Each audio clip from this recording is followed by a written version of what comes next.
안녕하세요. 저는 클론의 강원래입니다. 꽁따리 샤바라, 초련, 돌아와 등 활발한 댄스 가수로 활동을 했었고요. 지금은 사랑하는 아내 송이와 또 우리 아들 선이와 함께 행복한 가정을 잘 꾸려가고 있습니다. 물론 지금 제가 여기 있기까지는 많은 일들이 있었는데요.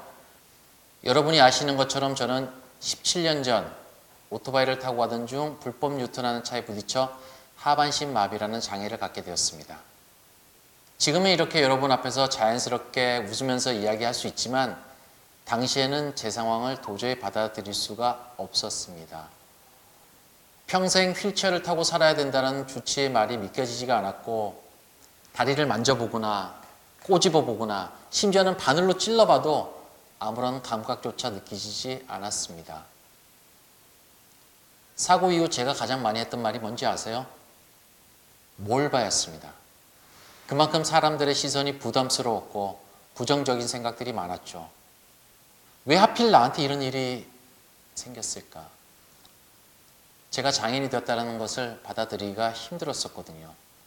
예전과 전혀 다른 제 상황이 도저히 믿겨지지가 않았습니다. 그렇게 1, 2년을 방황했어요. 세상에 나오는 것이 무서웠습니다. 그때쯤 알게 된 사람들, 사실은 그분들 덕분에 제가 세상 밖으로 나오게 되었습니다. 바로 제가 알게 된 장애인들이죠. 저보다 더 힘든 상황에서 세상에 나와 열심히 사는 사람들 모습을 보고 저는 깜짝 놀랐어요. 앞을 보지 못하는 분들 또는 듣지 못하는 분들, 저보다 더 힘든 상황에서 더 힘든 장애를 가지고 열심히 사는 사람들, 그분들의 조언이 들리기 시작했습니다. 나와, 뭐 어때? 밖으로 나와. 괜찮아. 그들의 진심 어린 조언으로 저는 드디어 세상 밖으로 다시 나올 수 있었습니다. 휠체어 타고 나와보니까 뭐 별거 아니더라고요. 사실 제가 하반신을 쓸 수 없는 건 변하지 않은 사실입니다. 그리고 여전히 장애에 대한 편견을 가진 분들도 많고요. 하지만 이제 와서 생각해보니 제가 밖으로 나오지 못했던 이유는 제가 가진 편견 때문이었던 것 같아요. 저는 저를 쳐다보는 사람이 저를 불쌍하게 아무것도 못하는 사람으로 쳐다볼 줄 알았습니다. 그만큼 저에 대한 자신감이 없었던 거죠. 그런데 여러분, 제가 불쌍하게 보이세요? 제가 아무것도 못할까요? 누가 날 보는 게 아니라 내가 날 보고 있었던 겁니다. 내가 나를 좋아하지 않는데 누가 나를 좋아할까라는 생각이 들더라고요. 그때부터 제가 생각을 바꿔 가졌죠. 내가 바뀌면 세상도 바뀐다 라고요. 내가 꿈을 갖고 열심히 산다면 세상이 변화될 것이다.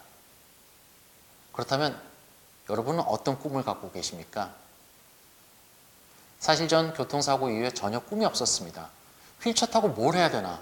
휠체어 타고 다시 무대에 오를 수 있나? 춤을 출 수 있나?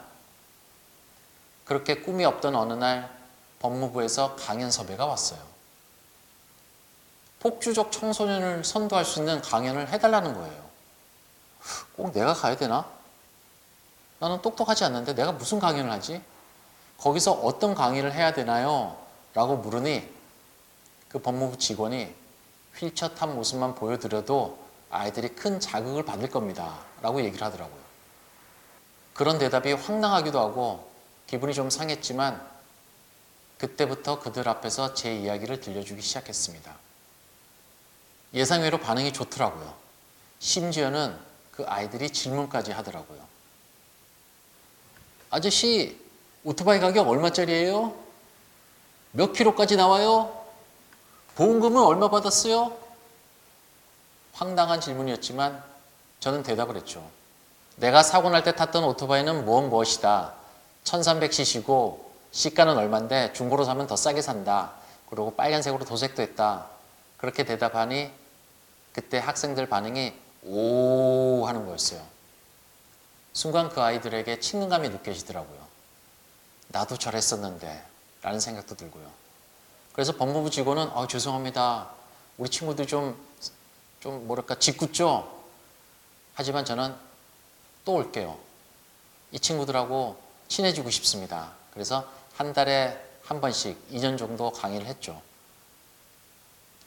그러다 보니 아이들이 범죄자로 느껴지기보다는 나와 같은 사람인데 좀 더 말썽을 피웠을 뿐인데 라는 생각이 들더라고요.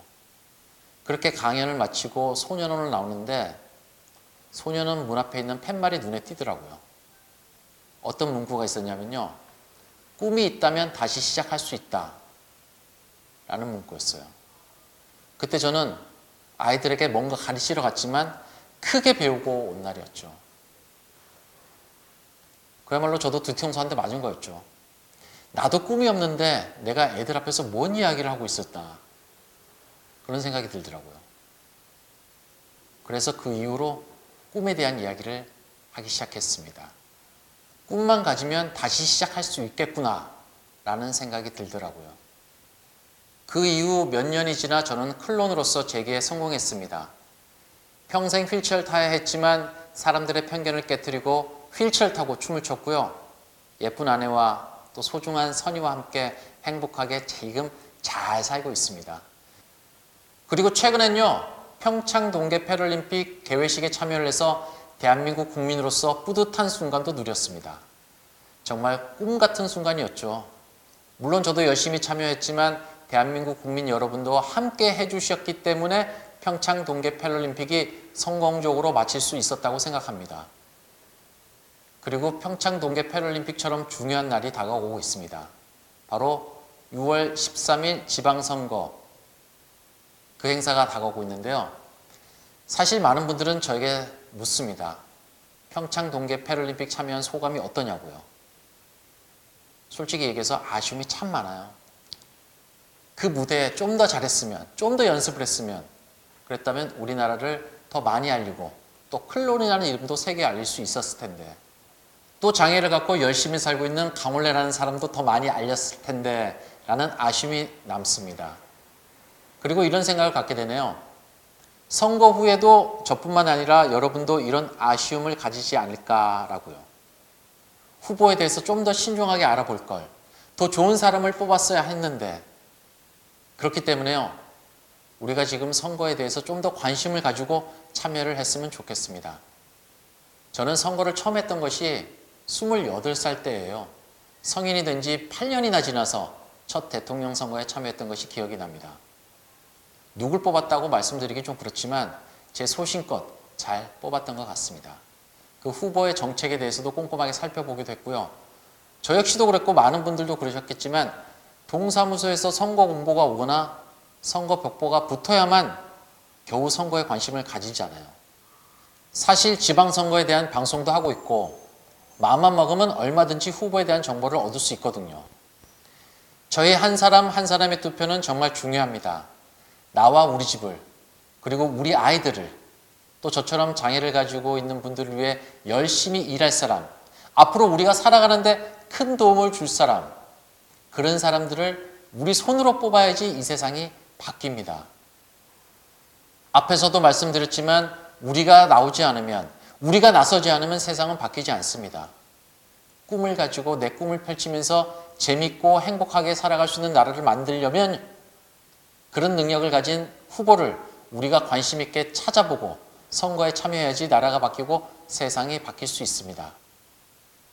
예전에 저처럼 집에서 투정 부리고 악을 쓰고 세상을 고쳐달라고 해봤자 달라지는 건 없습니다. 우리가 스스로 나와서 우리 권리를 찾기 위해 더 좋은 세상을 만들기 위해 이번 지방선거 투표에 참여하셨으면 좋겠습니다. 여러분 부탁드리겠습니다. 이상 클론의 강원래였습니다. 고맙습니다.